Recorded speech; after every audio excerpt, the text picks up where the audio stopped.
Assalamualaikum warahmatullahi wabarakatuh. Alhamdulillah rabbil alamin. Allahumma shalli ala sayyidina Muhammad wa ala ali sayyidina Muhammad.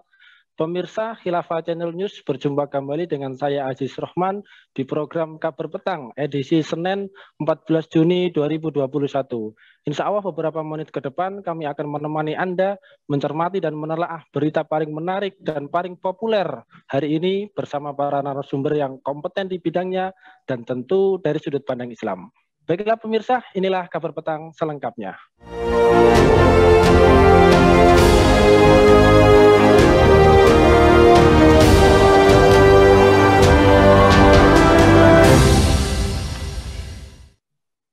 Pemirsa, rencana pemerintah mengenakan pajak pertambahan nilai atau PPN pada jasa pendidikan atau sekolah lewat revisi Undang-Undang Nomor 6 Tahun 1983 tentang ketentuan umum dan tata cara perpajakan atau KUP menuai kritik dari berbagai kalangan. Sejumlah ekonom menilai wacana PPN sekolah justru bertentangan dengan arah pembangunan Presiden Jokowi di periode kedua yang fokus pada pengembangan sumber daya manusia (SDM). Direktur Center of Economic and Law Studies, Celios Bima Yudhistira mengatakan pengenaan PPN niscaya akan mengerek biaya pendidikan dan membuat masyarakat miskin makin kesulitan mengakses ilmu pengetahuan. Terlebih, jika pemberlakuan PPN di bidang jasa tersebut meliputi penyelenggaraan pendidikan sekolah di berbagai jenis dan tingkatan, mulai dari pendidikan umum, kejuruan, pendidikan luar biasa, pendidikan kedinasan, pendidikan keagamaan, pendidikan akademik, pendidikan profesional, hingga pendidikan di luar sekolah. Jika kebijakan ini dilanjutkan, menurut Bima, angka putus sekolah juga berpotensi semakin meningkat, sebab tanpa PPN pun biaya pendidikan sudah cukup mahal. Lantas, tepatkah kebijakan ini? Apa dampak pajak pendidikan? Mengapa rakyat harus menanggung beban yang makin berat, sementara kesejahteraan makin jauh dari harapan? Pemirsa, untuk membahasnya kami telah terhubung dengan Dr. Ahmad Sastra. Beliau adalah Ketua Forum Dokter Muslim Peduli Bangsa. Kita sapa dulu beliau. Assalamualaikum warahmatullahi wabarakatuh. Pak Ahmad Sastra. Waalaikumsalam warahmatullahi wabarakatuh. Gimana ini, Pak Dokter, sehat kah? Alhamdulillah sehat insya Allah. Alhamdulillah. Baik Pak Dokter, ini mengenai terkait dengan polemik hal ini. Pemerintah ya berencana memberlakukan pajak pertambahan nilai atau PPN di sektor pendidikan hingga kebutuhan bahan pokok. Lantas ini menurut Anda tepat nggak ini kebijakan ini? Ya, jadi pemerintah harus mendengarkan suara rakyat, juga suara para ahli ekonomi ya, bahwa kebijakan ini meskipun baru rencana, bahkan disinyalir itu bocor gitu ya, ini inkonsistensi istilahnya. Inkonsistensi itu tidak konsisten dengan kebijakan tentang SDM, peningkatan SDM. Kalau dalam bahasa filsafat itu paradok namanya. Artinya paradok itu ketika kebijakannya itu ingin menguatkan atau meningkatkan kualitas SDM, maka harus berbanding lurus dengan solusinya gitu. Solusinya ya tentunya meningkatkan kualitas pendidikan, kan begitu ya. Logikanya seperti itu. Nah, ketika solusinya justru PPN ya, pajak penambahan nilai itu untuk bidang pendidikan, tentu ini tidak sesuai. Nah, pemerintah juga harus tahu betul bahwa wajar kalau kemudian ingin meningkatkan kualitas SDM, karena memang kualitas SDM di negeri ini masih sangat jauh ya dibandingkan negeri-negeri yang lain ya. Misalnya saya mencatat dari apa yang ditulis dalam penelitian di PISA itu ya, program for International Student Assessment, di situ disebutkan hasilnya bahwa negeri kita ada di urutan ke-73 dari 79 negara. Begitu juga laporan dari Organization for Economic Cooperation and Development, itu kita ada di peringkat ke-6 terbawah ya dari 79 negara dalam kemampuan literasi, membaca, menulis. Kemudian peringkat ke-7 terendah juga dalam kemahiran matematika ya, sains ya. Kemudian urutan ke-9 terbawah dari sisi pengetahuan sains. Nah, ini kan terjadi sebenarnya karena minimnya atau rendahnya atau sulitnya akses pendidikan bagi masyarakat pada umumnya gitu, terutama masyarakat yang ekonominya di bawah gitu. Nah, tentu dengan kebijakan yang rencana kebijakan yang baru ini bukannya menyelesaikan masalah, tetapi malah menambah masalah karena dampaknya cukup banyak gitu ya ketika pendidikan kemudian dipajakin. Di satu sisi sebenarnya kualitas SDM-nya harus ditingkatkan, tapi di sisi lain solusinya justru tidak sesuai gitu, Bung. Ya, baik Bung. Jika seperti itu ya, kira-kira apa ya alasan dari kebijakan yang memberatkan rakyat tersebut? Kemudian kira-kira alasan itu bisa diterima enggak ini? Ya, memang alasan yang dikemukakan sih ya kalau kita dengarkan dari staf khusus Menteri Keuangan itu ya, itu kan ketika pengenaan PPN di jasa pendidikan terkhususnya, walaupun itu kan banyak bidang yang lain ya yang kemudian dipajakin ya, itu kan argumennya adalah untuk mencapai keadilan. Nah, ini keadilan menurut siapa nih gitu ya. Jadi keadilan itu kan mestinya bisa dimaknai juga secara umum ya, bahwa ketika masyarakat itu kemudian mendapatkan akses pendidikan secara mudah, secara gratis atau murah gitu ya, kemudian kualitasnya bagus, karena itu hak itu kan hak pendidikan itu kan hak rakyat ya, selain juga kesehatan, keamanan gitu kan, maka eh, keadilan itu kan justru ketika seluruh hak pendidikan warga itu bisa terpenuhi dengan baik itu. Nah, sementara kesulitan kita, persoalan di negeri kita ini kan justru kesulitan akses pendidikan itu karena biaya mahal gitu, terutama di swasta itu kan mahal. Yang kemudian banyak anak-anak putus sekolah dan seterusnya gitu kan. Nah, tentu alasan keadilan ini tidak tepat ya kalau menurut saya. Nah, yang kedua, eh, kalau secara filosofis ya, negara kepada rakyatnya itu kan mirip dengan orang tua kepada anaknya gitu. Coba kalau anak di rumah, pendidikan anak di rumah itu kan dibiayain orang tua. Kenapa seperti itu? Ya harapannya anak itu kan akan tumbuh, berkembang gitu ya, kemudian eh, kemudian bisa membantu keluarga di masa mendatang gitu. Nah, filosofi itu kan juga sama ketika rakyat ya, generasi muda sekolah, kuliah itu kan pada akhirnya nanti itu kan diharapkan akan menjadi orang-orang yang membangun dan memajukan negara. Mestinya negara ini berterima kasih ketika rakyatnya itu pada mau sekolah gitu, daripada bodoh semua gitu kan, mendingan kan cerdas semua. Nah, ketika masyarakat itu bangsa itu berkualitas kan akan berdampak juga kepada kemajuan negara itu. Nah, logikanya mestinya pemerintah itu berterima kasih dan memberikan support yang luar biasa, kalau perlu memberikan gratis sepenuhnya gitu ya, sehingga berharap kualitas bangsa ini meningkat, maka negeri ini juga akan meningkat juga gitu. Nah, memang faktanya ya di dalam sistem yang ada hari ini ya, kalau kita rasakan, memang pemerintah itu kan hanya sebagai regulator semata ya. Eh, Negeri ini kemudian dikendalikan oleh kekuatan yang lain, ya kan? Nah, ini problem. Di satu sisi negeri kita sebenarnya kaya raya ya, tetapi faktanya sumber daya alam kemudian dikuasai oleh orang lain, oleh swasta. Negara hanya menjadi regulator semata, maka kekuatan potensi SDM ini kemudian tidak bisa dirasakan oleh rakyat. Nah, ini kan satu paradok yang luar biasa yang menyengsarakan rakyat gitu. Nah, alasan keadilan ini tentu tidak tepat dalam konteks PPN pendidikan ini, Bung. Ya, jika memang seperti itu ini, Bung.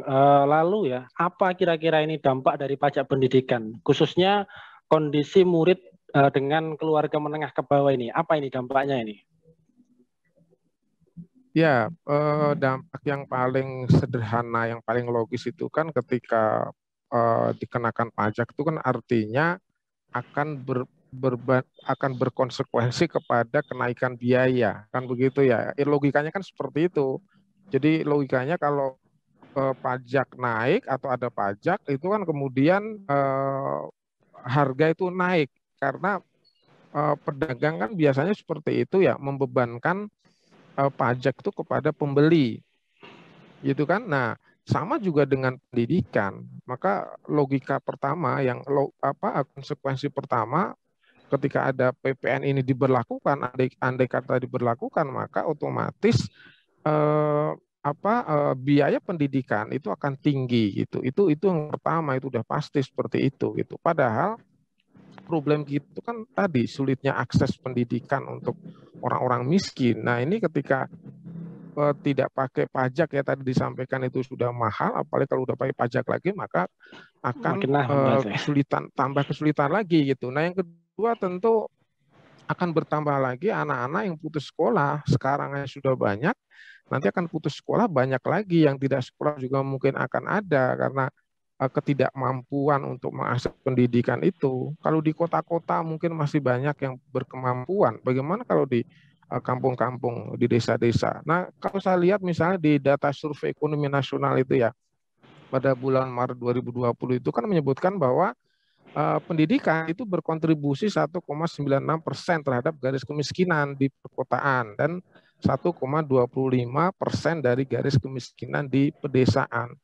Itu artinya pendidikan sebenarnya adalah bagian atau faktor yang sebenarnya bisa memperbaiki negeri ini. Tetapi ketika akses itu kemudian mampet gitu ya, kemudian terjadi penambahan anak-anak yang putus sekolah, maka perbaikan negeri ini dari sisi kualitas SDM itu hanya ilusi belaka. Begitu, Bang?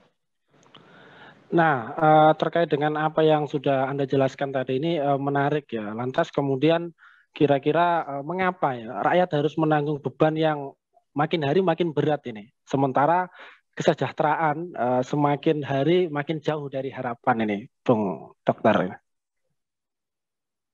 Ya, ini lucu ya di negeri ini ya. Konon katanya negeri ini paling kaya raya, sumber dayanya luar biasa melimpah, bangsa yang besar, selalu dibanggakan sumber daya alamnya gitu ya. Tapi faktanya rakyat tak kunjung juga sejahtera, pemilu udah berkali-kali, rakyat juga tidak merasakan apa-apa. Yang terjadi sebaliknya, hutang semakin menggunung, rakyat semakin sengsara dengan cekikan pajak-pajak yang semakin banyak gitu. Nah, menurut saya sih ada 4 hal ya. Yang pertama adalah ini kan mengkonfirmasi ya bahwa eh, negeri ini kan berarti menerapkan sistem kapitalisme sekuler. Kenapa seperti itu? Karena pajak itu kan ciri khas ya, ciri khas negara kapitalisme sekuler itu kan justru pajak itu. Pajak menjadi satu-satunya pendapatan negara gitu.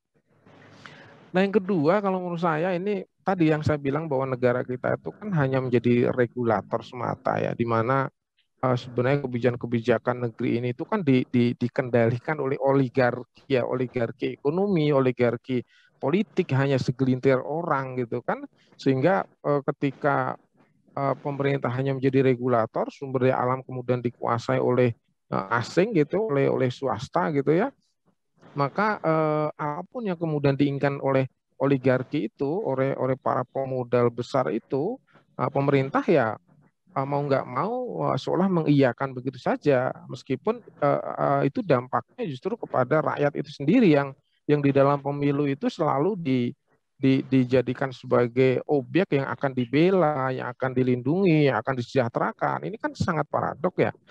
Nah, kemudian yang ketiga, kemungkinan besar juga bahwa negara ini kayaknya nggak punya kas negara ya, mungkin kosong gitu ya, kosong terus kemudian harus membayar hutang sekian banyak gitu ya. Nah, ini kan secara psikologis sebuah kepanikan ya ketika seseorang itu tidak punya uang kemudian membutuhkan uang untuk belanja. Nah, kalau negara ini kan belanja infrastruktur, belanja SDM itu kan luar biasa ya di APBN itu kan. Nah, ini kan semacam kepanikan ya kemudian mencari pendapatan negara dari hal-hal yang bahkan tidak logis sekalipun gitu. Nah, kemudian yang keempat kalau menurut saya adalah adanya budaya korupsi yang semakin brutal ya kalau saya lihat ya. Entahlah sudah berapa ribu triliun yang namanya uang rakyat itu dikorupsi baik oleh pejabat, berapa orang para pemimpin daerah yang ketangkap karena terbukti korupsi gitu ya, baik oleh pejabat maupun pengusaha, kemudian perselingkuhan di antara keduanya melahirkan sebuah negeri yang kapitalistik gitu ya. Nah, tentu korupsi ini luar biasa menjadi musuh bersama yang betul-betul memiskinkan rakyat karena uang yang dikorupsi itu adalah uang rakyat, sudah begitu rakyat pula yang kemudian diperas gitu. Nah ini empat hal ini menurut saya yang kemudian menjadikan rakyat di dalam negara yang menerapkan sistem kapitalistik itu justru rakyat teruslah yang kemudian dibebani gitu. Gitu, Bang. Ya, jika semua dibebankan kepada pajak ini, Bung, menurut Pak Dokter ini, kira-kira bagaimana konsep pajak di dalam Islam itu bagaimana ini? Ya, ya kalau dalam Islam ini kan sebenarnya berbanding terbalik ya dengan sistem kapitalisme sekuler ya. Memang di Ya, dalam Islam tuh dikenal juga sih istilah doribah ya, semacam pungutan yang ya semacam pajak mungkin seperti itu ya, walaupun hukum pajak di dalam Islam itu sebenarnya tidak ada gitu ya. Tetapi memang ada kondisi-kondisi tertentu ya, misalnya kas negara itu kosong gitu ya. Itu kalau kosong betul-betul kosong, mungkin akan ditarik semacam pungutan gitu ya. Ketika di Baitul Mal itu tidak ada persediaan kas negara misalnya gitu ya. Itu baru akan mengambil ya kan pungutan itu. Kemudian yang kedua itu karena ada kebutuhan syar'i yang dapat dijadikan sandaran atau legitimasi untuk memungutnya, seperti untuk memberi makan fakir miskin ya, menangani bencana, membayar gaji pegawai negeri itu. Nah, haram hukumnya di dalam Islam itu memungut pajak dari proyek infrastruktur, dari membangun pabrik-pabrik atau bandara dan seterusnya, itu diharamkan. Nah, yang ketiga di dalam Islam ya, itu sifatnya insidentil. Sifatnya itu kasuistik aja, tidak permanen sebagaimana kapitalisme sekuler yang namanya pajak itu ya permanen. Kalau dalam Islam enggak, itu hanya kalau terpaksa saja kan gitu kan. Nah, itu yang keempat itu di dalam Islam tuh kalaupun ada pungutan seperti itu karena kondisi yang mendesak dan sifatnya insidentil, itu pun hanya ditarik dari orang-orang kaya gitu, orang-orang kaya yang punya kelebihan dan tidak ditarik kepada orang-orang miskin. Dan yang kelima yang lebih unik lagi ya di dalam Islam itu hanya ditarik kepada orang-orang Islam, orang non Muslim tidak ditarik seperti itu gitu. Nah ini kan dalam kondisi terdesak dan insidental ini ya sifatnya. Beda dengan hari ini kalau kita lihat di kapitalisme itu kan semua orang harus membayar pajak, mau kaya mau miskin gitu. Bahkan hari ini yang miskin yang ditarik kemudian yang kaya justru dimanjakan 0% gitu sampai ke sembako segala macam gitu kan. Nah, di dalam Islam sendiri kan pendapatan negara cukup besar ya, misalnya dari faid dan harat, dari kepemilikan umum, dari sodakoh gitu, zakat dan seterusnya. Tiga faktor ini memungkinkan negara di dalam Islam itu sangat cukup untuk memenuhi membiayai jalannya pemerintahan, kemudian mensejahterakan rakyat itu sangat cukup di dalam Islam itu. Beda sekali dengan negeri-negeri kapitalis sekuler di mana sumber daya alamnya saja sudah tidak dikelola oleh negara itu gitu. Nah ini dua hal yang sangat berbeda, yang satu insidentil, yang satu permanen gitu ya. Yang kedua pendapatan negara di dalam Islam itu begitu bagus ya, besar ya, sementara di negara kapitalis justru dari pajak aja gitu. Nah ini tentu dua hal yang berbeda. Begitu Bang? nah ini terakhir Pak Dokter, karena kita kan sedang berbicara terkait dengan dunia pendidikan ya. Menurut Anda ini Pak Dokter, Ya, bagaimana agar peta jalan pendidikan Indonesia ini bisa mencerdaskan bangsa ini? ya, mencerdaskan bangsa itu kan sudah menjadi amanah undang-undang ya yang sampai hari ini masih diyakini ya bahwa salah satu tujuan mendirikan negara itu ya itu kan mencerdaskan kehidupan bangsa. Pendidikan juga begitu, iman, takwa dan seterusnya gitu ya. Nah, tetapi kan faktanya kemudian paradigma ini berbanding terbalik dengan praktek-praktek yang hari ini terjadi di dalam sistem pendidikan nasional yang memang menunjukkan bahwa sistem pendidikan kita itu sekuler. Nah, karena itu perlu ada semacam perubahan paradigmatis kalau menurut saya ya. Yang pertama, pemerintah harus paham, sadar ya bahwa produk-produk pendidikan hari ini tidak menggembirakan, tidak menjadikan negeri kita tambah cerdas, tambah punya daya saing yang tinggi dengan negara-negara yang lain, kemudian indeks SDM-nya juga tidak pernah bagus dibanding negara yang lain. Nah, ini tentu harus menjadi renungan yang mendalam. Nah, yang pertama kalau menurut saya di dalam Islam sendiri kan juga punya peta jalan pendidikan ya yang harus dilalui sehingga insya Allah akan berdampak kepada kemajuan pencerdasan bangsa itu. Yang pertama, secara paradigma ya, visi pendidikan Islam atau visi pendidikan itu harus sama dengan tujuan Allah menciptakan manusia. Itu penting sekali karena pendidikan itu kan sebenarnya hubungannya dengan manusia gitu ya. Nah, Allah menciptakan manusia itu kan pertama fungsinya kehambaan. Fungsi kehambaan itu di surat Az-Zariyat ayat 56 ya, bahwa manusia itu diciptakan Allah itu kan semata-mata untuk menjadi hamba Allah, menjadi penyembah Allah, gitu, menjadi orang-orang yang beriman dan bertakwa. Ini penting sekali. Iman dan takwa itulah kemudian akan melahirkan akhlak yang mulia, kepribadian yang mulia, gitu ya. Kemudian pada akhirnya akan menghadirkan satu peradaban yang mulia juga gitu. Ini yang pertama. Jadi yang harus dipahami betul gitu ya. Kemudian visi yang kedua ya, Allah menciptakan manusia itu kan punya fungsi kekhalifahan. Fungsi kekhalifahan sebagai umat terbaik adalah orang-orang yang mampu menjaga alam semesta ini gitu, memelihara alam semesta, menjaga alam semesta, kemudian mengelola sumber daya alam itu sesuai dengan yang Allah perintahkan, yang Allah inginkan, tidak dieksploitasi sembarangan, tidak karena kerakusan kapitalisme, tetapi betul-betul bisa dimanfaatkan berguna bagi kehidupan rakyat kan begitu. Nah, ini fungsi-fungsi kekhalifahan ini menjadi penting terutama terkait nanti dengan kapasitas ilmu fardu kifayah yang juga harus bekalkan kepada para peserta didik gitu. Nah, yang ketiga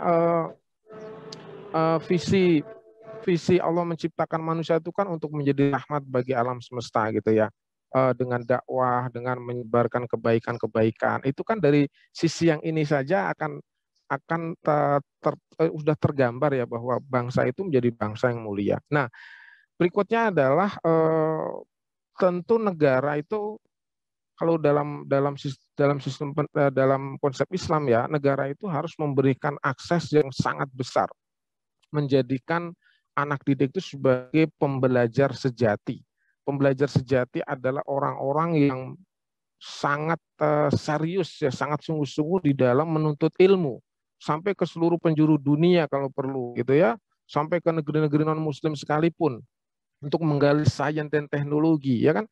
Dari situ kemudian digunakan untuk mensejahterakan rakyat di negerinya itu. Tentu dengan basis keimanan dan keislaman tadi, itu sains dan teknologi menjadi sesuatu yang baik. Kan beda dengan sekulerisme ya, sains dan teknologi itu kadang-kadang malah dijadikan sebagai alat penjajahan di negeri-negeri kaum muslimin. Nah, beda dengan Islam.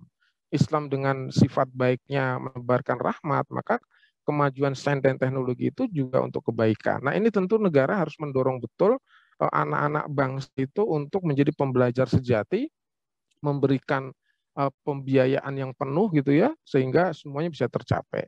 Nah, yang terakhir menurut saya yang paling penting adalah tentu perubahan sistem itu sendiri, di mana ketika hari ini terbukti sistem pendidikan sekuler kapitalistik itu terbukti tidak menaikkan kualitas SDM, bahkan semakin banyaknya anak-anak yang putus sekolah, kemudian juga tidak begitu mencerdaskan bangsa, maka harus ada perubahan sistem, yaitu menggunakan sistem pendidikan Islam itu sendiri ya, di mana sains dan teknologi itu bisa melahirkan peradaban, tapi peradaban yang mulia gitu ya, kemudian ditopang oleh orang-orang yang beriman dan bertakwa, maka disitulah korelasinya dengan namanya rahmat ya, rahmatan lil alamin itu ya, bukan hanya nanti pendidikan Islam itu dampaknya bukan hanya untuk umat Islam saja, tetapi untuk seluruh manusia gitu. Itulah visi Islam yang tentu sangat mulia gitu. Nah ini saya kira